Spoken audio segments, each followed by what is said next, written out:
नमस्कार, मी प्राध्यापक डॉक्टर विकास खिलारे आपणा सर्वांचं भविष्याने कार्यक्रमामध्ये स्वागत करतो.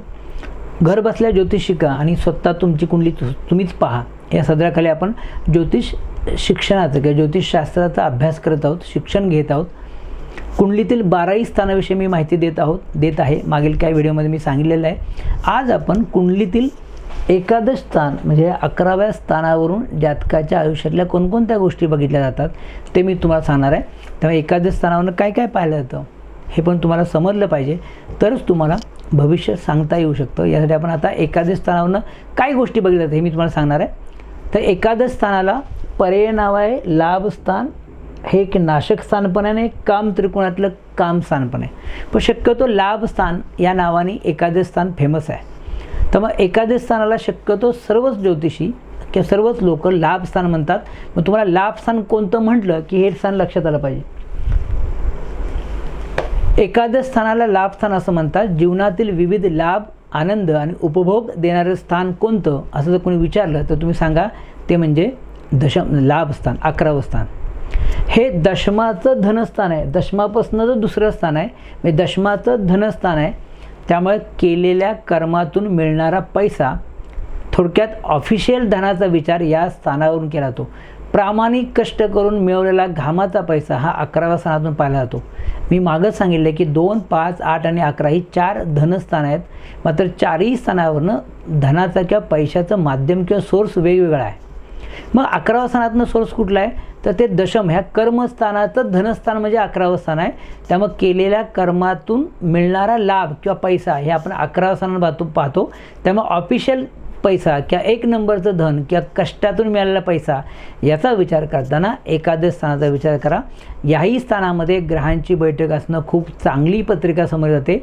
या स्थानामध्ये कुठलाही ग्रह असला तर तुम्हाला ठराविक काळानंतर चांगले आर्थिक लाभ घडवून आणतो. यासाठी 11व्या स्थानामध्ये ग्रहांची बैठक असलीच पाहिजे हे लक्षात घ्या. लाभ स्थानात असलेले कोणताही ग्रह हा तुम्हाला लाभ करून देणार आहे. त्यामुळे 11वं स्थान हे रिकामं असता कामा नये. जसं लग्नस्थान दशम स्थान हे रिकामं नको, तसं लाभ स्थान हे रिकामं असता कामा नये. या स्थानावरून आपल्याला बऱ्याच गोष्टी बघायच्या. त्या क्रमाने मी तुम्हाला एक गोष्ट सांगणार आहे. पहिली गोष्ट म्हणजे कष्टाने मिळवलेले धन किंवा त्यातून होणारे नानाविध लाभ, हे सगळ्या गोष्टी आपल्याला कुठनं बघायच्या लाभ स्थानावरनं. विशेषतः नोकरी, व्यवसाय या गोष्टीपासून मिळणारा पैसा, सर्व प्रकारचं धन, सोनं, दागदागिने, अलंकार, वाहन याची प्राप्ती होणं, तसेच व्यक्तीला मिळणारे सर्व प्रकारचं लाभ, या सगळ्याचा विचार तुम्हाला लाभ स्थानावरनं करायचा आहे. तसेच धन मिळवण्यासाठी लागणारं परिश्रम, कष्ट, केलेल्या कामातून मिळणारा योग्य मोबदला याचाही विचार तुम्हाला 11व्या स्थानावरून करायचा आहे. बऱ्याच लोकांना असं होतं की प्रामाणिक काम करतात, कष्ट करतात, परंतु त्यांच्या कामाचा मोबदला जेवढा हवा आहे तेवढा त्यांना कधीच मिळत नाही. अशा वेळी त्यांच्या पत्रिकेतलं लाभस्थान बिघडलेलं पाहायला मिळतं. लाभस्थानामध्ये पापग्रहांची जर एकापेक्षा जास्त पापग्रह असतील तर अशा व्यक्तींच्या बाबतीत असंच घडतं. काम करतो खूप मनापासून, परंतु पैसे मिळायची वेळ आली की पुढची व्यक्ती पैसे देत नाही, पैसे अडकवते. यासाठी 11व्या स्थानामध्ये शुभग्रह असले पाहिजेत, तर तुम्हाला केलेल्या कामाचा मोबदला अतिशय योग्य किंवा चांगल्या प्रकारे मिळेल. त्यानंतर सर्व प्रकारचे स्वार्थ, चांगल्या वाईट व्यक्तीच्या अभिलाषा, इच्छा, काही मिळवण्याच्या अपेक्षा, आकांक्षा, सिद्धी, थोडक्यात व्यक्तीच्या इच्छा, अपेक्षा, मनोकामना इत्यादी पूर्ती करणारं स्थान कुठलं असेल तर ते पत्रिकेतलं 11वं स्थान. आपण माणूस आहोत. माणूस म्हणलं की आपण स्तुतिप्रिय आहोत. त्याबरोबर आपल्याला काय ना काहीतरी स्वार्थ आहे, काय ना काहीतरी इच्छा, अपेक्षा आहेत, आपल्या मनोकामना आहेत. एकही व्यक्ती असं नाही की ज्याला मनोकामना नाही आहेत. तर आयुष्यामध्ये मला हे मिळालं पाहिजे, ते मिळालं पाहिजे, अशा अपेक्षा असतात. मग ह्या इच्छा, अपेक्षा कुणाच्या पूर्ण होतात? काय काय लोकांच्या पत्रिकेत असं असतं की मागेपर्यंत त्यांना मिळतं. काय काय लोकांना कितीही मागितलं तरी मिळत नाही, किंवा मिळालं तर फार आयुष्याच्या शेवटच्या क्षणात मिळतं. हे ठरतं कसं तर त्या पत्रिकेतल्या लाभस्थानावरून कळतं. लाभस्थानामध्ये कुठली राशी आहे, लाभस्थानामध्ये कोणते ग्रह आहेत, लाभस्थानावर कोणत्या ग्रहांची दृष्टी आहे, त्याच्यावरनं कळतं की आपल्याला ह्या व्यक्तीला लाभ होणार आहेत का नाहीत. बऱ्याच वेळा शेवटच्या क्षणापर्यंत काम होत आलेलं असतं, त्याला वाटतं माझं काम होणार आहे, तेव्हा त्याचं काम शेवटच्या क्षणी होत नाही आणि तो व्यक्ती निराश होतो. तिथे तुम्हाला लाभस्थान दूषित बघायला मिळेल. त्यामुळं लाभस्थानामध्ये ग्रह असणं नक्कीच चांगली गोष्ट आहे. आता लाभस्थानावर नातेवाईक कुठले बघायचं, लाभस्थान हे तुम्हाला मित्रमैत्रिणी आणि सुनाजावई ह्यांचं सुख देणारं स्थान आहे. तर मित्रांचा समूह, मित्रमैत्रिणी किंवा स्त्रियापासून होणारे लाभ, नंतर वस्त्र अलंकाराची प्राप्ती, याचा विचार तुम्हाला लाभ स्थानावर करायचा आहे. स्त्रियांकडनं होणारे फायदे, लाभ हे तुम्हाला लाभ स्थान दाखवतं. तुमच्या लाभ स्थानामध्ये जर शुक्र असेल, मंगळ असेल तर अशा लोकांना, चंद्र असेल तर अशा लोकांना स्त्रियांकडून लाभ होतो. म्हणजे स्त्रियांना पोषक जर व्यवसाय तुम्ही केले तर तुम्हाला मोठे लाभ होणार, ते लक्षात ठेवा. आपण तृतीय स्थानावरनं लहान भावंडांचा विचार करतो, तर एकादश स्थानावरनं आपल्या मोठ्या भावंडांचा विचार करावा. म्हणजे 11व्या स्थानावरनं मोठ्या भावंडांचा विचार करा, तृतीय स्थानावरनं आपण लहान भावंडांचा विचार करतो. त्याचबरोबर तृतीय स्थानी उजवा कान दाखवत असेल तर 11व्या स्थानी डावा कान दाखवतो. डावा कानाचा विचार करताना 11व्या स्थानातल्या ग्रहांचा विचार करा, तर डावा कान हा 11व्या स्थानावरनं पाहिला जातो. सगळ्यात मुख्य म्हणजे वार्धक्यात मुलाकडून मिळणारं सुखदुःख, मुलांकडून मिळणारं सुखदुःख, मुलांचा विरह, तसेच सुना जावयाकडून मिळणारं सुख किंवा दुःख, याचाही विचार तुम्हाला या स्थानावरनं करायचा आहे. ज्यांचं लाभ स्थान दूषित असेल त्यांनी लक्षात ठेवा की त्यांना वार्धक्यामध्ये, म्हातारपणामध्ये मुलं किंवा सुना जावई सांभाळणार नाहीत. मग अशा लोकांनी आपली पत्रिका समोर ठेवा.